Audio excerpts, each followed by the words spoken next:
So we have for this evening session another star-packed panel. And this one is on multilateralism, and trust the Bled Strategic Forum to actually put together a fully multilateral panel to discuss the issue of this very vexed question of multilateralism. Is there a future for multilateralism? What happens in a multipolar world with multiple stakeholders? Where are we headed? But first of all, this Bled Strategic Forum is on the theme of solidarity. We've seen some of the worst natural disasters in Slovenia, the floods.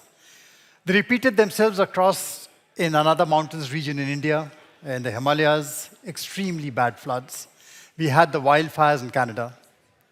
And as Minister Fayon said in her opening remarks, the problems which face us, the threats which hit us, are local. But the causes are always global. And the causes are very rarely in our control. And so how do we move in a situation like this? How do we plod forward when we are living in a very divided world? So we are actually starting this panel bracketed between two multilateralists. And I'm going to be the disruptor here and throw questions at them randomly. But there is some method to the madness. We have, let me start with the hostess, Deputy Prime Minister Fayon. You were at Raisina in 23 this year, early this year, and you spoke something about a fragmented world, that the more fragmented the world is getting, the more divided it is getting. And that is the kind of world we started to living to inhabit, the more divisions are happening.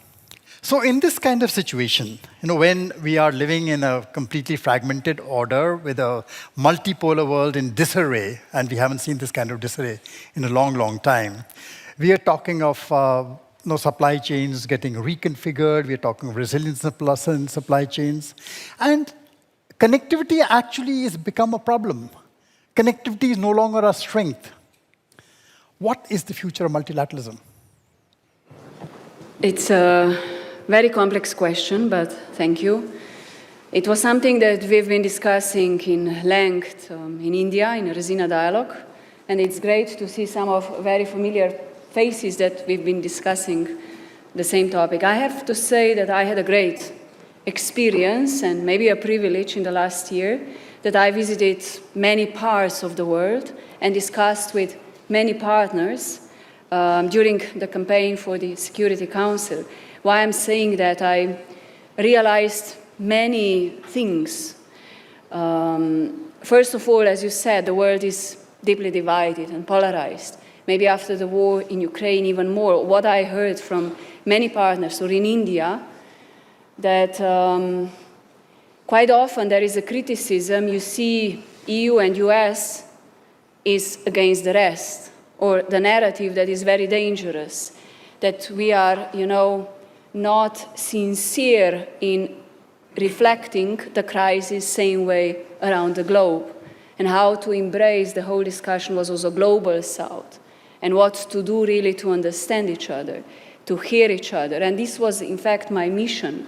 I traveled around to discuss with different partners to see where we can find common challenges and how to tackle them together. So to hear, to listen, and to understand each other, I think it was extremely important. This is basically multilateralism. So I don't think that we are now innovating some new mechanism or some new tools, but I think one thing is that we have to always bear in mind the world order, the rule of law, the international commitments. This is what it has to be at our hearts.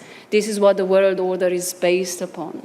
So all conflicts that I mentioned in the opening speech that are happening around the globe, the climate change, the energy insecurity, cyber security, food insecurity, all these topics today, we are extremely interconnected in this globalized world, but at the same time, of course, you have leaderships, regimes that go away from the rules, that they do their own or protect their own national interests. And this is where we have to play with wisdom, respect the rules, maybe make them more efficient, absolutely, and engage with everyone. What I often heard, I said at the beginning, like Africa without Africa, or small countries not feeling with the same, power. For example, so what in do you the consider General the Assembly. most critical divides, which were opposing the largest threat to multilateralism? You spoke of these divides. Which are these divides? I mean, you have a lot of inequalities around the globe. You see very big poverty. You see climate change most affecting one continent, for example, Africa. And then you have to see how to work on conflict prevention. Everyone, how to make world more just in this situation. Solidarity is the answer. Without solidarity, there is no multilateralism. I think this is the basic line. Thank you. So if there is, Councillor Cassis, let me come to you. Minister Fayon spoke about what divides us. And when things divide us, you need interlocutors. Switzerland traditionally was always in this position of being, interlocuting country. It was because it was a neutral country. After February 22, within 4 days, Switzerland changed its stance and became, it imposed some of the most prohibitive sanctions. So that is history, whatever has happened after that. Now, has Switzerland actually changed its position on neutrality? Where do you think Switzerland is at the moment? Thank you for the question, and thank you, first of all, for the invitation to Slovenia for this really interesting forum in a very challenging moment for the country. And I wish to express the full solidarity of Switzerland to Slovenia in this very moment. Coming up to your question, no, Switzerland didn't change anything, despite whatever all presidents of the other states of the world have said about that, and other comments have been made in the media. There is quite a mythos saying that if you are neutral, you are not allowed to judge, or you are kind of a dummy person not having any heart or any mind. Well, this is not the case for Switzerland. Of course, we have a constitution, we have the values that are written in the constitution, and neutrality does just mean that we cannot deliver weapons, we cannot deliver troops, we cannot apply to a military alliance like the NATO or things like that. But it doesn't mean indifference. It doesn't mean that we condemn the violation of the UN Charter, that we condemn the violation of the international laws. This is belonging to our DNA and has been already there.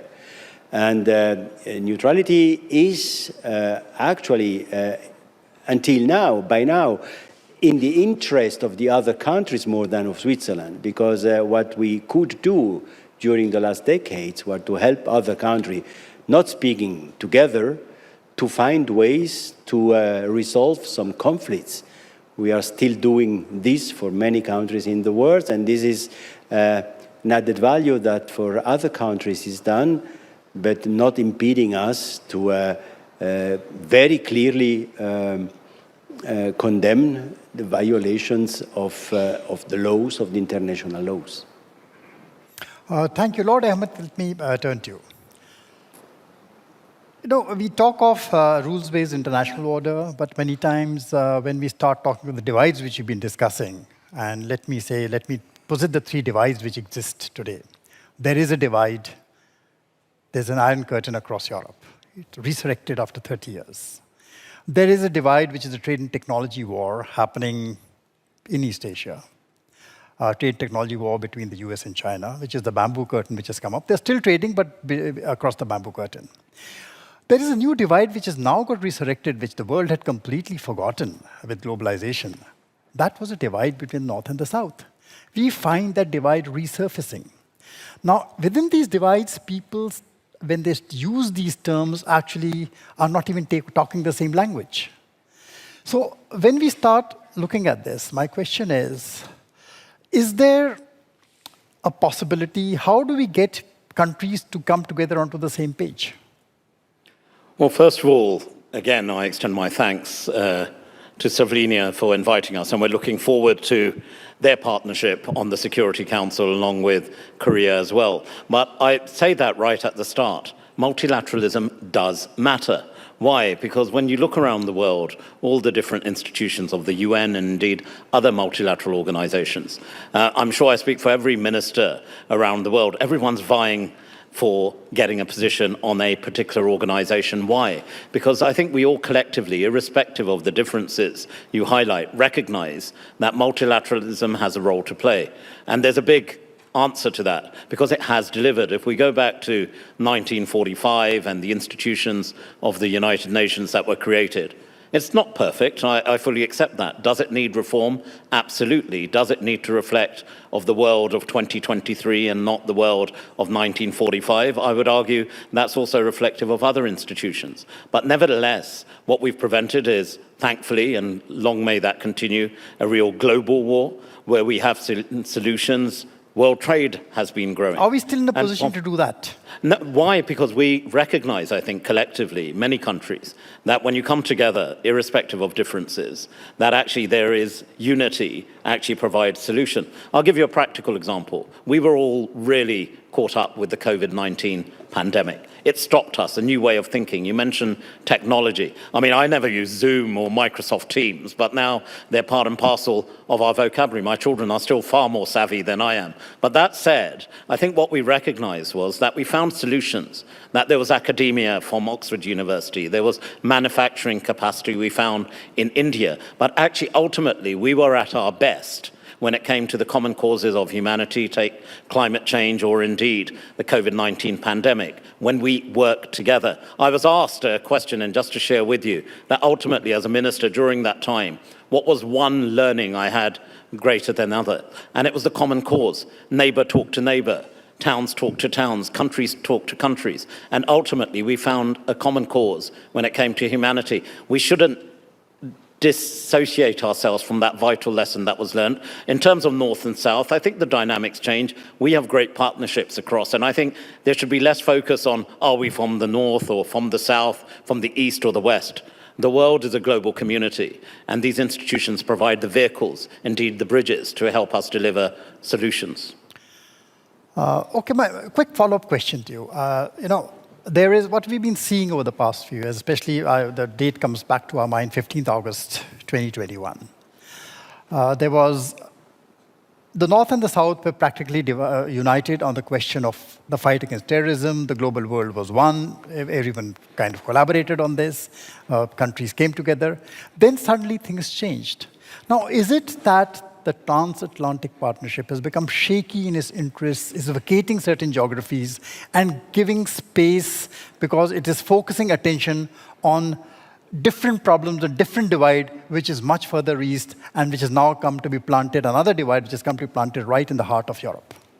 Well, I think first and foremost, I'd say the Transatlantic partnership is very much a living partnership today. It's changed, it's evolved. We've seen a wider grouping when it comes to transatlantic issues, and we've seen the dynamics change, especially on the continent we're currently in Europe. However, we also recognize that there's changing dynamics when it comes to countries from Africa emerging, countries from Asia, particularly India, as a growing economy. It outdoes Britain now in terms of its size of economy. And I think, coming back to an earlier point I raised, we need to recognize, whether it's the transatlantic partnership with Europe, that there are now countries emerging that have an important role to play on the world stage. And we're seeing that directly through some of the partnerships we're forging. And I think there's other alliances we have. The United Kingdom leads on the Commonwealth. We need to reignite and generate more dynamism in these organizations. And ultimately, the litmus test will be for an organization, how effectively does it deliver? And as I said earlier, we've seen the United Nations, notwithstanding the calls for reform, which we support on the Security Council, indeed on other institutions, reform to the World Bank rules, reform to the IMF. We need to look at the OECD and how that operates. We need to recognize that there are changing demands and indeed changing dynamics. And the Euro-Atlantic partnership is very much part of that dynamic, and we need to recognize that, and I think we are. Minister Park, we just saw a very kind of, I would say, a much publicized trilateral meeting conclude in Washington, D.C. Japan and Korea and the United States coming together. And it was said that it was a historic meeting. Now, I'm asking you, how has the view of multilateralism, has it changed? Especially after you've seen the actions of certain revisionist powers, both in Europe and in East Asia, change things around, change things, take unilateral action. Has the view on multilateralism in South Korea changed, or you still think we can go along as it is? Is it business as usual? Well, thank you for your question. But before I make my remarks, I would like to express my deepest condolences on the loss of life and the damages resulting from the recent floods in Slovenia. I think that multilateralism is more important than ever because we are faced with the poly-crisis, including the COVID-19 pandemic, supply chain disruptions, and war in Ukraine, and other global issues, which one country cannot solve. I think it's kind of interrelated, and what is happening in the center of Europe is affecting in East Asia and the Asia-Pacific region, and vice versa. So we need to keep and strengthen multilateral diplomacy and to try to solve the conflicts through dialogue and diplomacy.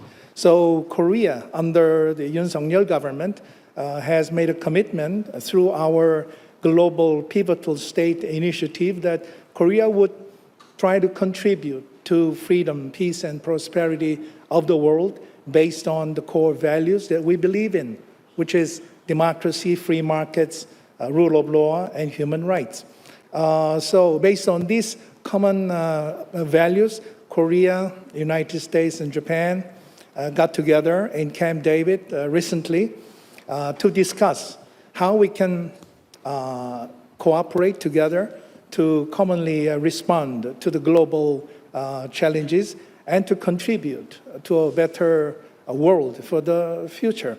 The three leaders, President Yoon Suk-yeol, President Joe Biden, and Prime Minister Fumio Kishida, agreed to institutionalize our trilateral dialogue through Camp David spirit and Camp David principles and the consultations to commitment to consultations.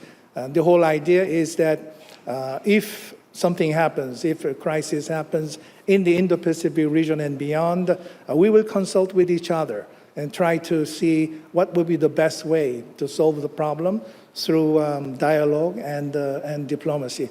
In the case of Korea, obviously, we are faced with a growing threat from North Korea through their missile provocations and nuclear proliferation. We would like to offer alternative route to North Korea. That is, instead of making provocations and intimidate the neighbors in the region, North Korea can choose to denuclearize, and if they do, then we are ready to provide large-scale assistance to the North and also take corresponding measures, political, military, and diplomatic measures to help them. So the three leaders agreed that North Korea should denuclearize, and without any precondition, will be ready to talk with the North. And the three countries will support free and peaceful, unified Korean peninsula. So I think it was a very meaningful encounter, and also the commitment made by the three leaders that the three countries should continue to contribute to the core values that we believe in. Is there still hope, or is it now a lost dream, the dream of Korean reunification? Sorry, once again, the your dream question? of Korean reunification. I see. Well, obviously, I mean, we are one nation. We have a long history of Korean nation, and we would like to unify the country peacefully and, most importantly, based on a liberal democracy. So it means that we need to provide the opportunity to North Korea to reform and open its regime so that we know what is going on in the North, and we provide opportunities to the North that they have a better future if they decide to denuclearize and choose for more peaceful and open foreign policy rather than continuing its security provocations, which will intimidate the neighbors in the region. And South Korea has a huge trade relationship with China. It's a growing trade relationship. Now, is there then, what is life beyond this US-China binary which has started, especially for countries in East Asia, a country like Japan, countries like South Korea? Yeah, I think the US-China relationship is a very important factor in international relations, not just for Republic of Korea, but many nations in the world. But that's not everything. We have an alliance relationship with the United States, which has been strengthened and which is working very well. And also it was institutionalized in the Camp David Agreement recently. But at the same time, China is an important partner. We have invested a lot. Our Korean corporations are operating in China, and China is our biggest trade partner. So I think that while US-China relationship is important, and also it is in our interest to see a very harmonious US-China relationship, we should actually maintain stable relationship with China and to manage our relationship in a positive way, based on mutual respect and mutual benefits, which will make more mature and sound relationship with China. Thank you. Minister Jolie. Canada, amongst many other countries, has also joined the Indo-Pacific strategy bandwagon. It's come out with a comprehensive Indo-Pacific strategy. And I would like you to just briefly explain what are the contours of the strategy. The first question which everyone asks you, is it a security strategy? Is it an economic strategy? What is it? What does Canada hope to do in the region? And which are the countries it looks forward to partnering with? Well, Sojay, if you allow me, since the very theme of this conference is about solidarity, of course I wanted to thank Tanya for all your work and the work of your team. Also share my heartfelt feelings for all those affected by the floods. And also thank all the countries from South Africa to Korea to many European countries and the US and Mexico who have sent firefighters to Canada, because the wildfire season has been so intense at this point. The area that has been burned in Canada through wildfires just this summer is greater than the area of Greece. So you can see when we talk about multilateralism and threats that are transboundary, obviously we know climate change is an impact and we need to work together on it. Canada believes in multilateralism, which is at the core of our discussion today, because of course we've been an architect of many of the rules that from the blue helmets and peacekeeping to the Ottawa Treaty on landmines to right now our global partnership on AI, are working also on reforming the WTO through the Ottawa Group. So we believe in it. But we know that even before the war in Ukraine, there had been some developments that were questioning multilateralism and bit by bit much more tensions, underlying tensions between states. You mentioned between the North and the South, and definitely also we're seeing what is happening in Ukraine and Europe and what is the tensions that are flaring in the Indo-Pacific. So we know that we need to strengthen multilateralism. We need to make sure we have the same rules for all. It can't be small countries against big countries. We need to work together to reinforce that. But also we understand the call by many countries to reform our multilateral system, which is far from being perfect. And so in that sense, we take note of the importance of really looking into the World Bank and the IMF and the financial institutions that underpin our international system. And also we think that our multilateral system should be much more inclusive. Now, on the Indo-Pacific strategy, which is your question, well, for a long time, Canada has looked to its south, obviously because of the US, to its east, because of Europe and our, Euro-Atlantic relationship. But we are a Pacific nation. we need to look to our west. You're saying east, but it's our west. And in that sense, for a long time we've been involved in the Indo-Pacific, but we know that this region is not only strategic, but will have an impact on the rest of the world.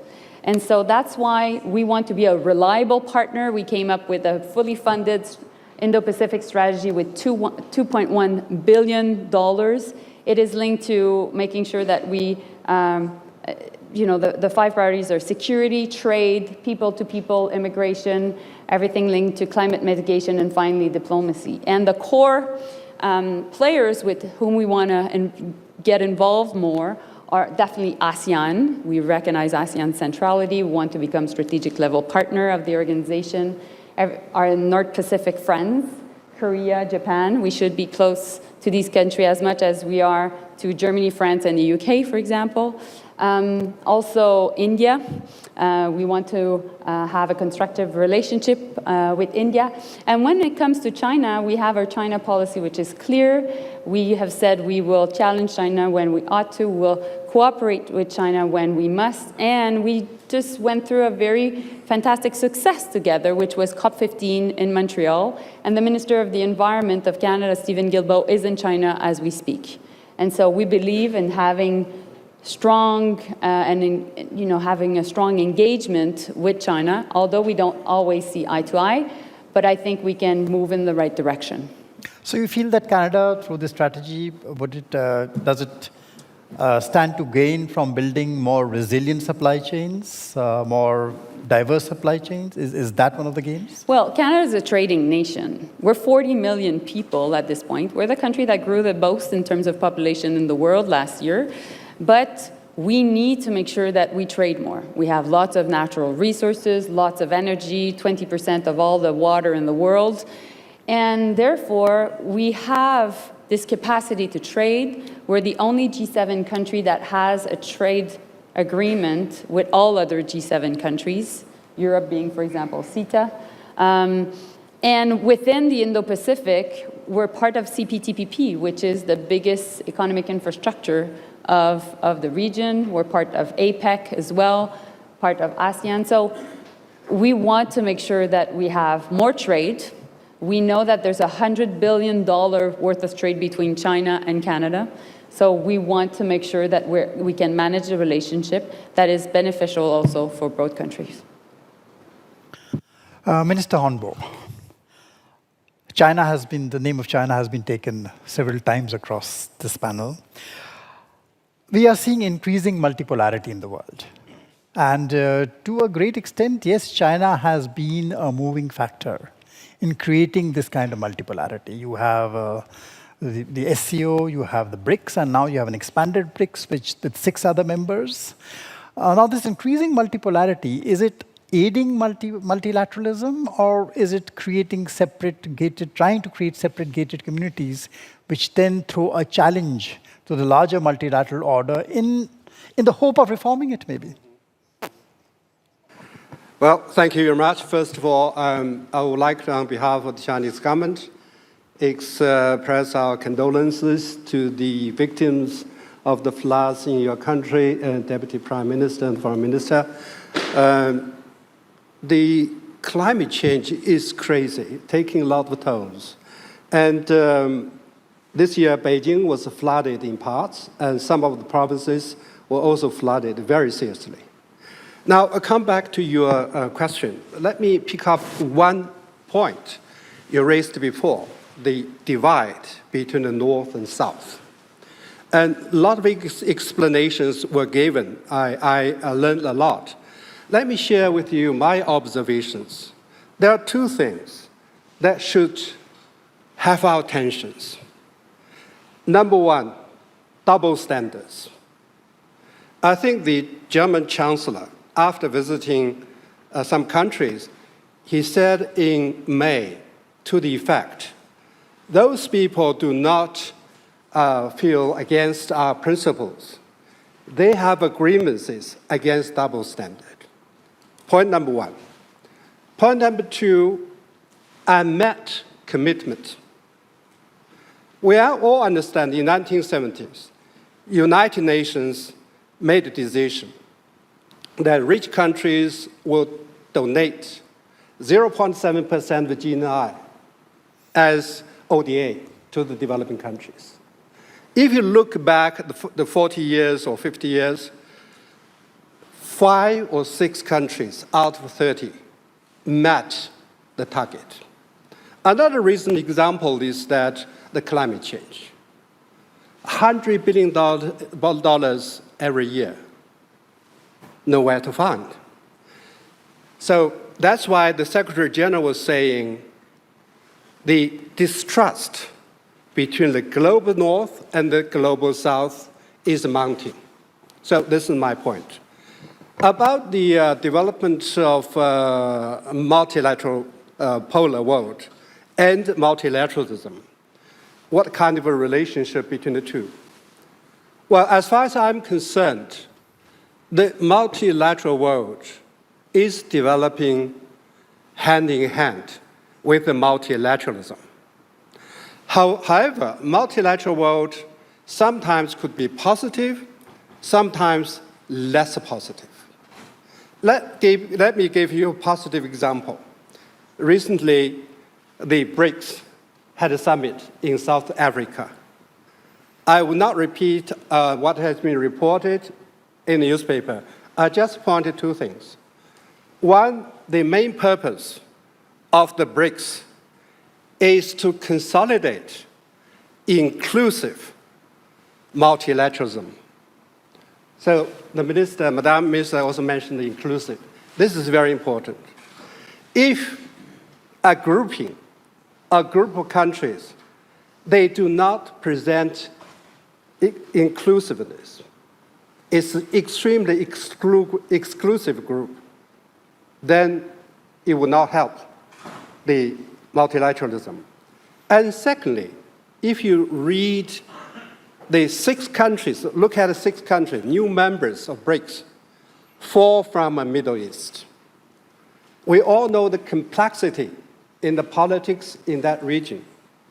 To have 4 countries with different ideas staying at the same group, I think that's very good for multilateralism, good for peace and development.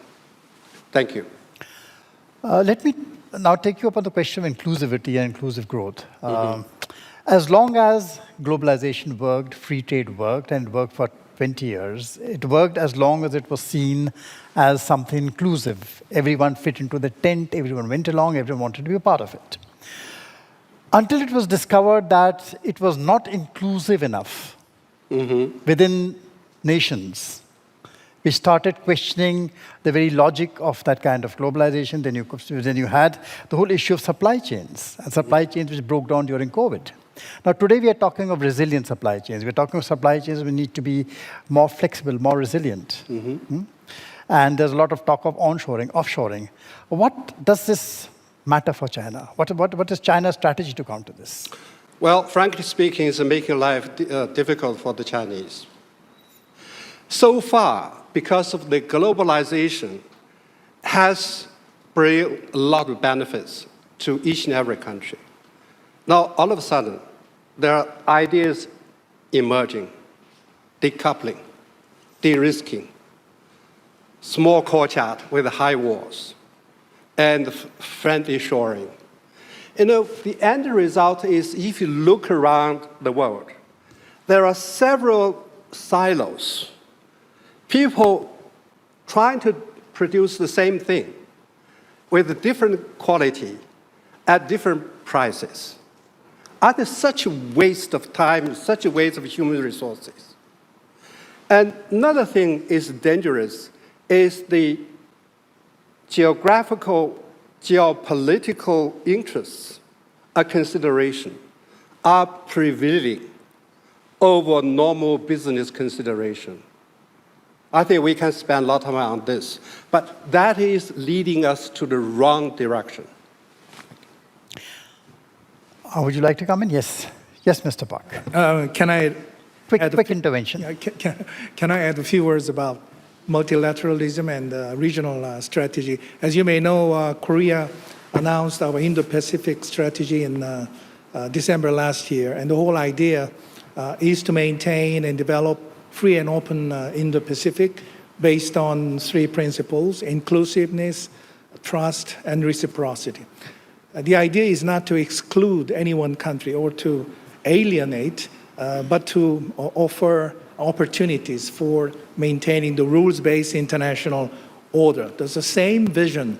It's shared by the Camp David agreement among the three countries, that is to maintain free and open Indo-Pacific. But at the same time, as I mentioned, we think that Northeast Asian kind of community of nations, including Korea, China, and Japan, is also important. So we would like to prepare for a trilateral summit meeting, possibly within this year, as we have done before. And it was interrupted by the COVID-19 pandemic for several years. But we would like to introduce, again, good cooperative relationship among Korea, China, and Japan. It's very important.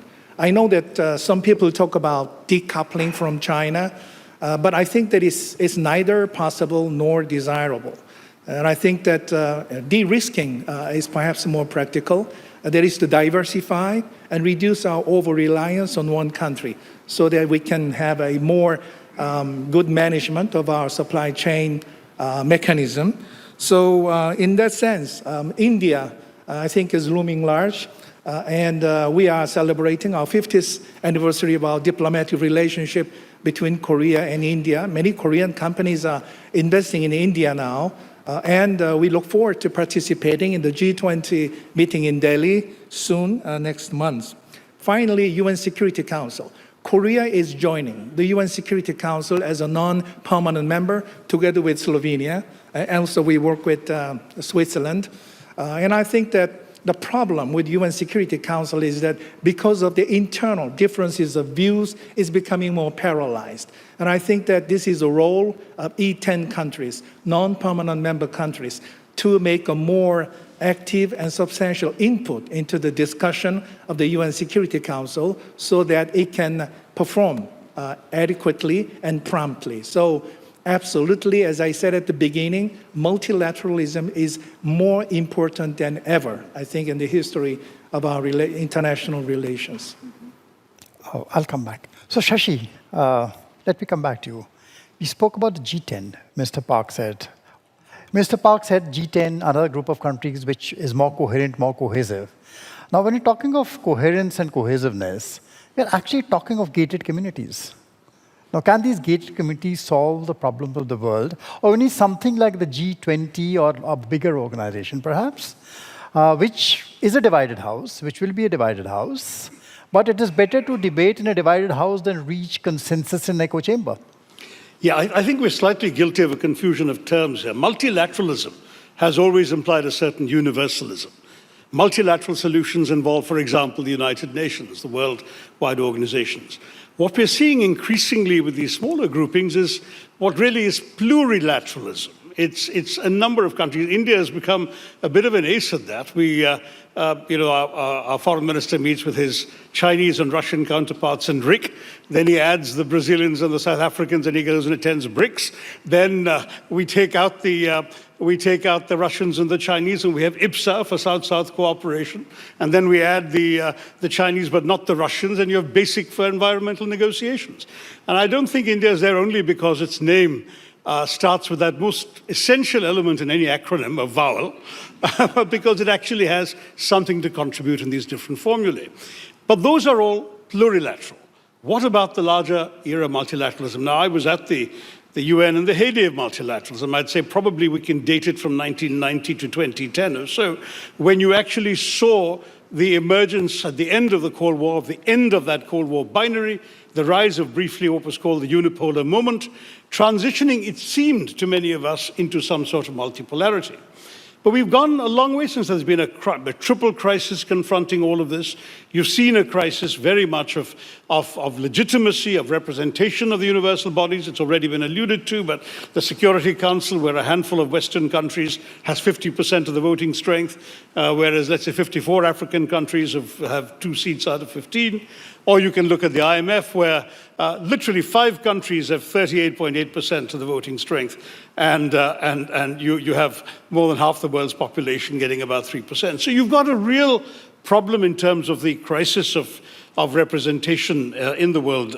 Then you've got the more recent backlash against globalization, which has created a new crisis of people, for example, in the developed world, which sold the rest of us globalization, suddenly finding that their own working classes are asking why their jobs have been shanghaied to taken off to other countries. And there's a backlash there, which has also got a cultural dimension with the resistance to foreigners and so on. And it's manifested itself in Brexit. It's manifested itself in the US briefly pulling out of WHO and so on, countries pulling out of UNESCO, so that multilateral organizations have suddenly seemed much less attractive to all of them.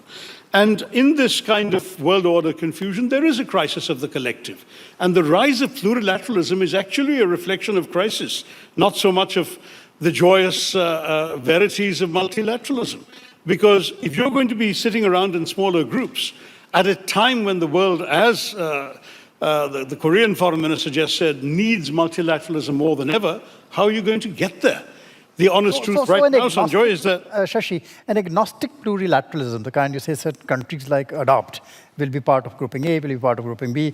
Is an agnostic plurilateralism the substitute of straddling the way forward to straddle some of the divides we've spoken about? Are these the countries which will be in a position to straddle the divide between the North and the South, between the East and the West? But I think if you phrase it that way, you still have to look at the broader, look at the recent geopolitics of the world, right? We've had both the pandemic and Ukraine dramatically demonstrating to us how much multilateralism is under crisis. The pandemic and our failure to respond to it as ideally we might have liked, even at the regional level, even within Europe, the first reaction was to throw up the barriers. Suddenly the whole Schengen agreement, which was such a dream for European integration, disappeared. There were borders coming up between Schengen countries. Poor Italy became the first European country to get COVID. What did the European neighbors do? They shut it down. They actually wouldn't let people, medicines, etc., travel into Italy. I know they recovered from that, but I'm just saying we saw a world in which the first reaction to the pandemic everywhere was every nation for itself.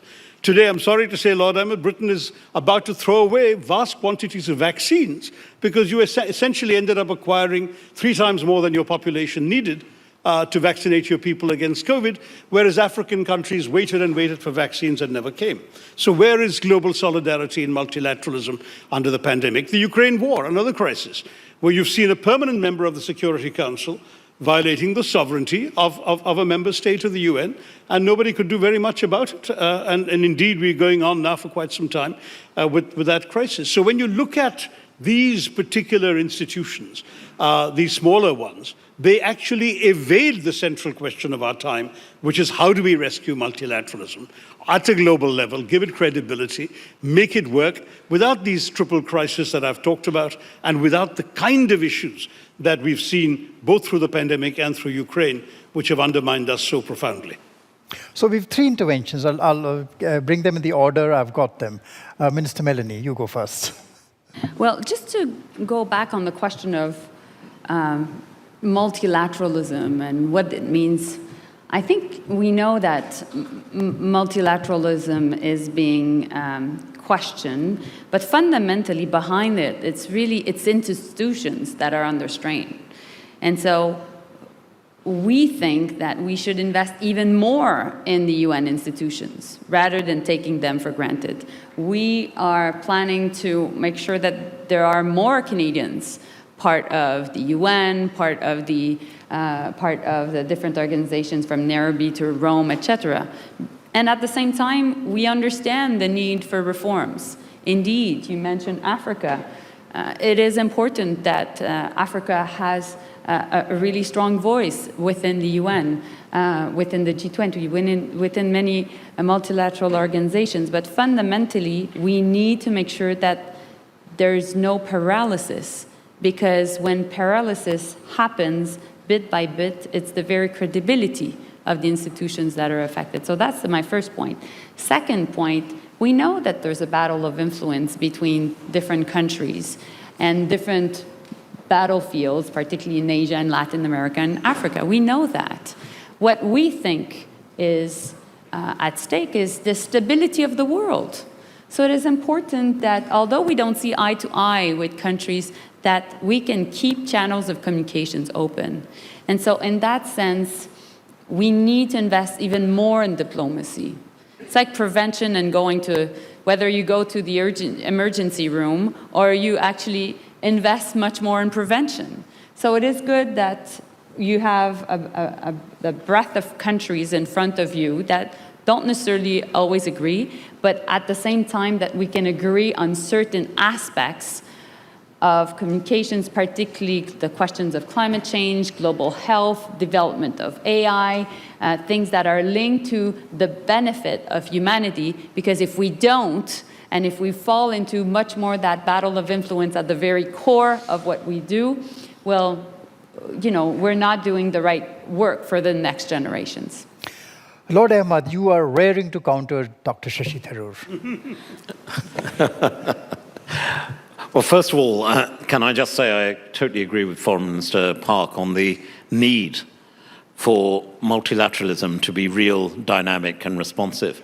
And the question I would pose almost to everyone here is, when we talk about the challenges and we talk about the the whole multilateral world, where do the challenges come from? Who constitutes the multilateral world? It's the members themselves. That polarization, that stagnation, that conflict arises because one member of a grouping, as opposed to another member or a collection of groupings, oppose each other. One sort of starting point, if we are to reform and reform effectively, is to ensure that multilateralism means irrespective of difference. And there's going to be difference. I mean, by God, I've got a big family, and boy, do we have differences. But in the multilateral world, we have those differences, accepting them. What is the common premise? Shashi mentioned rightly the whole issue of COVID. When the initial challenge of COVID came about, what was it? It was the fear of the unknown. We didn't know what dynamic we were dealing with. And the natural inclination, it's human instinct, the barriers go up, whether individually or collectively as a country. But actually the realization, I would argue, that overcame that was that there was not one single nation that could provide a unique solution. Interdependency of humanity was the prevailing issue, which then allowed us, not perfectly, but to get those barriers lowered, to share common knowledge and then ensure that the manufacturing from one country, the academia from another country, the practical supply chains, which you've mentioned on a number of times, were dynamic and responsive. Did we comprehensively succeed? No.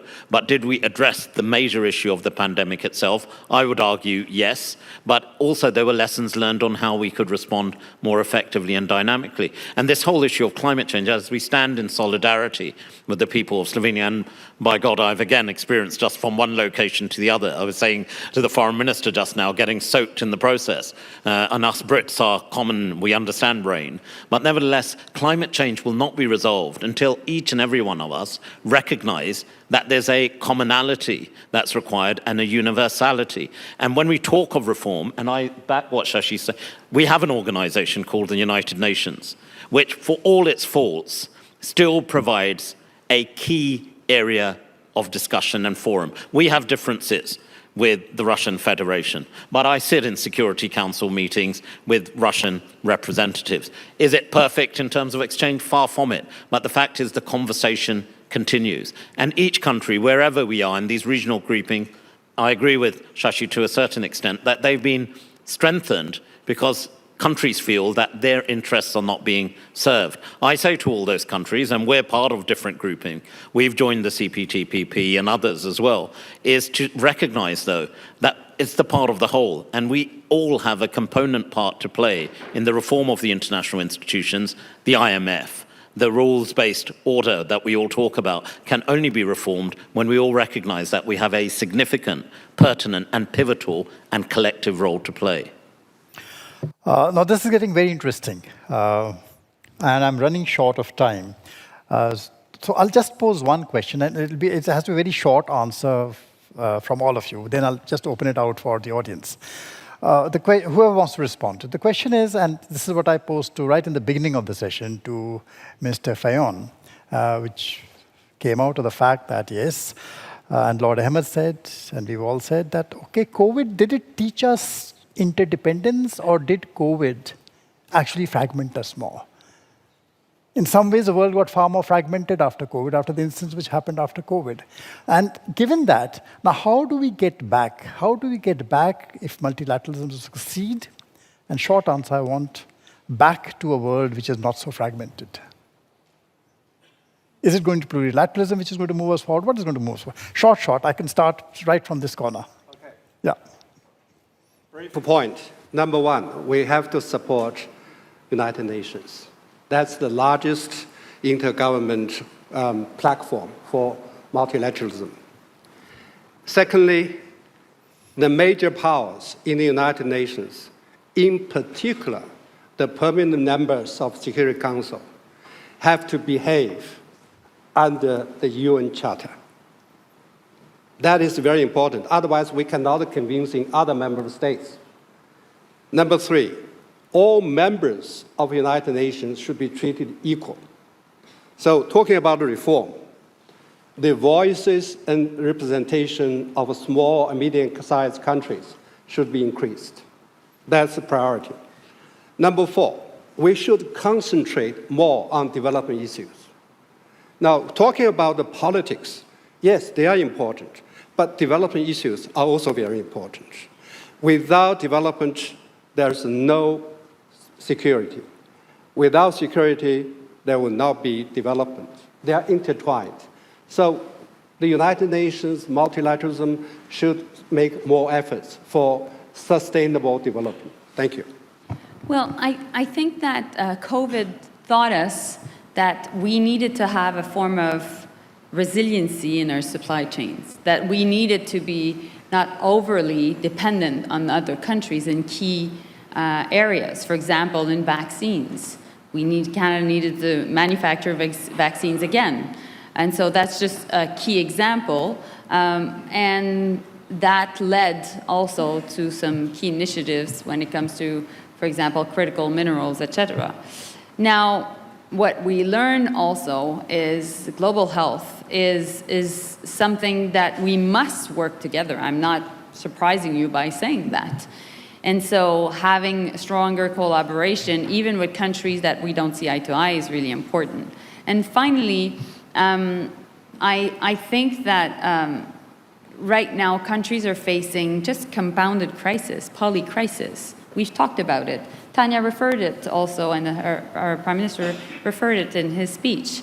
So it's COVID, but also it's climate change, the impact of the Ukraine war. And so more than ever, what is at stake is the stability of the world. And so we need to work together. We need to make sure that we have pragmatic solutions. And you can count on Canada to be an honest broker and making sure that we bring a lot of parties to the table to undergo these reforms. Councillor Cassis, you've been a doctor. There are always been forms of multilateralism from an historical point of view, even during World War II, even in the centuries before. Global problems need global answers. And one of the first known global problems in the history of mankind is pandemics. Pandemics have always been global problems, and we had to realize already 200 and 300 years ago that we had either to stop the borders or to find other cooperation with countries. So I think it is not right to see or to think, or I would answer to your question, both are true. The pandemics have learned us that we are interconnected. See trade with China, for instance, just the protecting masks. This is the best possible evidence of that.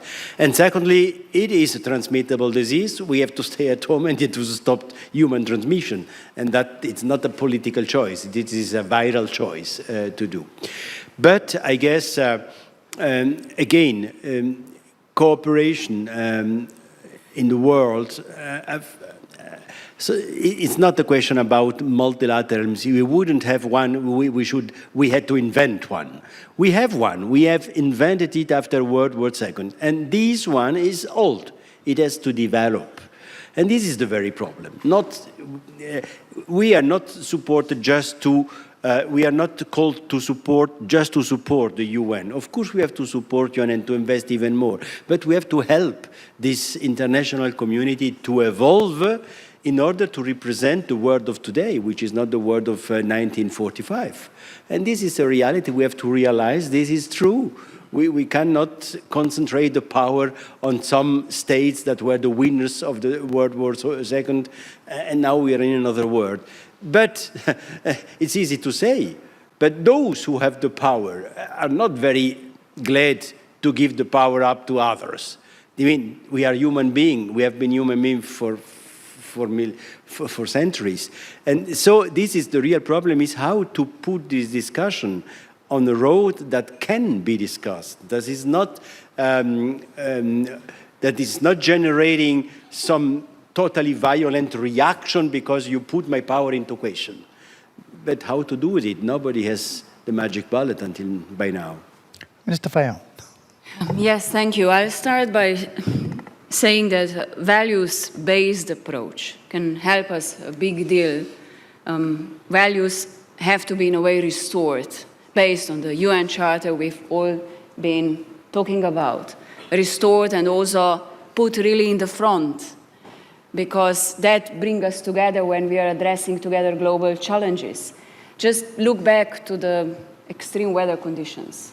There is no single country in the world that cannot be today affected by climate change. And then you have inequalities that we know well. There is a big part, rich part of the world that is the biggest consumer and at the same time the biggest polluter. So we have to work, I say, values-based approach on solidarity to make also this just green transition. And not only on topic of climate change, and this is the question of solidarity, multilateralism, that is really helping us all one or another way, because we are so interconnected that any crisis, no matter where, is affecting sooner or later the other part of the globe. And that's why I say we have to restore and we have to strengthen values-based approach. Minister Park. Yes, I think I'm slightly cautiously more optimistic about multilateralism in terms of its utility and validity than Dr. Shashi Tharu. Look at the case of NATO. I was in Madrid, Spain last year, and also Vilnius, Lithuania this year. Korean president participated in 2 NATO conferences for the first time in the history of Korea. What I'm trying to say is that Russian invasion, armed invasion of Ukraine, which violates international law and UN Charter, has made it very clear that we need to consolidate our cooperation and to deal with this issue together based on the solidarity, as Tanya has mentioned, which is also based on the core values that we believe in: democracy, free markets, human rights, and rule of law. So it is very noticeable that Korea, Japan, Australia, and New Zealand, which are not the members of NATO, have formed a group with the Conference of NATO as a AP4 countries to discuss the impact of the European Ukraine crisis on the Asia Pacific. And we learn from your experience, the European view and European perspective on what is going on in this part of the world. So I think in that sense, Bled Strategic Forum is unique and very valuable from our viewpoint to learn about your views and your perceptions. Same is true in Indo-Pacific. As I mentioned, we announced the Indo-Pacific strategy last year. Many European countries are participating in the Indo-Pacific region. Germany, France, Minister Park, I'm sorry, Britain, running Netherlands, out of time. I'll need to interrupt Czech you. Republic. So what I'm saying is that we need to maintain and develop these multilateral efforts based on sense of solidarity, which will be founded on the core values that we believe in. In that sense, this forum is very important. I'm very grateful to the organizer. Thank you. Lord Ahmed, 30 seconds. Shashi, 30 seconds. Yeah, I'll just say relevance of the international issues, recognizing interdependency. Secondly, reform of the institutions. Unless we reform the UN, countries become disenfranchised. And then a general move forward in re-energizing multilateralism. That's what's required. And that means there's a stake for all of us. But we must strengthen that narrative. My worry simply is that I've heard all of these things before the pandemic and Ukraine, and they still happen. So we know what we have to do. And I think we all agree with each other on the verities. The challenge is when the next pandemic comes up, will we have the ability to concert our positions, identify the virus early, take action to prevent its spread? Will the WHO be able to send experts to the country where they believe it originated without their visas being denied? The next time there is something like Ukraine looming, will we be in a situation where America and Britain are screaming from the rooftops for 7 weeks that an invasion is about to happen, and the UN Secretary General doesn't get on a plane and go to either Moscow or Kiev and see what he can do to prevent it? Where can we imagine the next time things will be better than the last time? That's my hope. I am a convinced multilateralist. I spent 29 years of my life advocating it. My worry is, we all know what should be done, but when the crisis comes, when the crunch comes, will we all have the political will to actually do it? Or will we see what happened over the last few years recurring? So actually, that's the concluding question. on a more heartening note, that's a more heartening note we're concluding on and the right conclusion for this panel. Yes, there is a problem, but there is far too much at stake for multilateralism to really fail.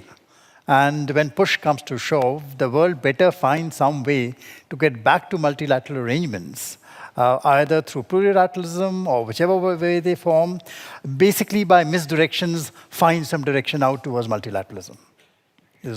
So with that, I think please give the panelists a hand.